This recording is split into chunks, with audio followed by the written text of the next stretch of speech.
18. Narrative continued by the doctor. End of the first day's fighting. We made our best speed across the strip of wood and now divided us from the stockade. And at every step we took, the voices of the buccaneers rang nearer. Soon we could hear their footfalls as they ran and the cracking of the branches as they breasted across a bit of thicket. I began to see we should have a brush for it in earnest and looked to my priming. Captain, said I, Trelawny is the dead shot. Give him your gun. His own is useless. They exchanged guns and Trelawny, silent and cool as had been since the beginning of the bustle, hung a moment on his heel to see that all was fit for service. At the same time, observing Gray to be unarmed, I handed him my cutlass. It did all our hearts good to see him spit in his hand, knit his brows, and make the blade sing through the air. It was plain from every line of his body that our new hand was worth his salt. 40 paces farther, we came to the edge of the wood and saw the stockade in front of us. We struck the enclosure about the middle of the south side, and almost at the same time, 7 mutineers, Job Anderson, the boatswain, and their head, appeared in a full cry in the southwestern corner. They paused as if taken aback, and before they recovered, not only the squire and I, but Hunter and Joyce from the blockhouse had time to fire. The 4 shots came in rather scattering volley, and they did the business. One of the enemy actually fell, and the rest, without hesitation, turned and plunged into the trees. After reloading, we walked down the outside of the palisade to see to the fallen enemy. He was stone dead, shot through the heart.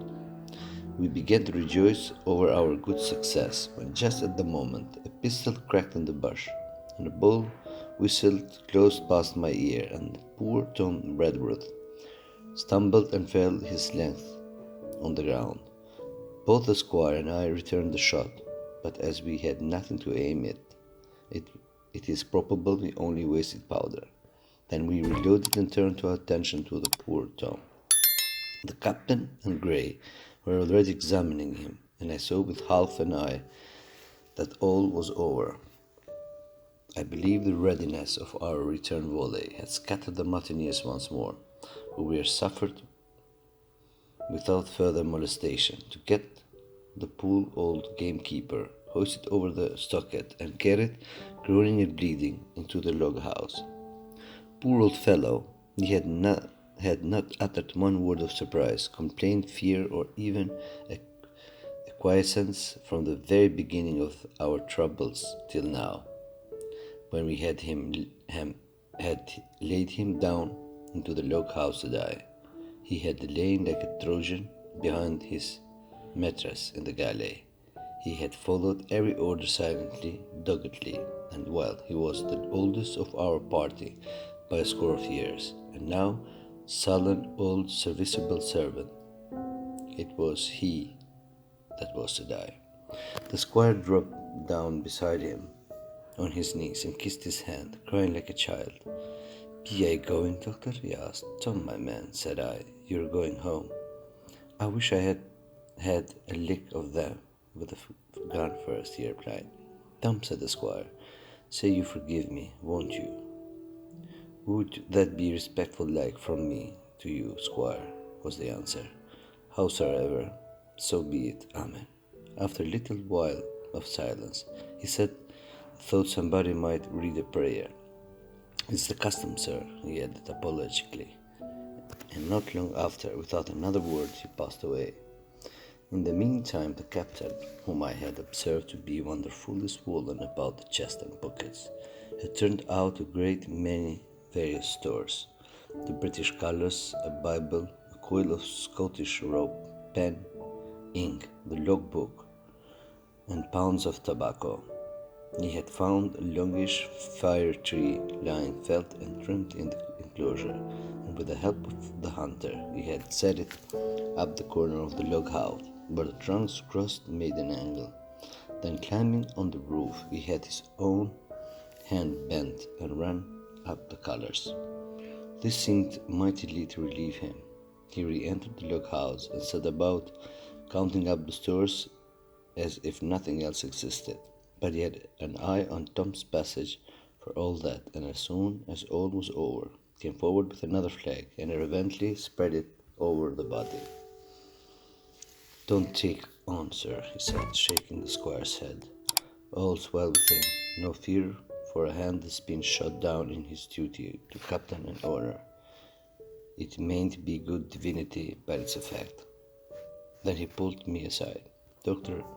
Livesey," he said, "in how many weeks do you and Squire expect the consort?"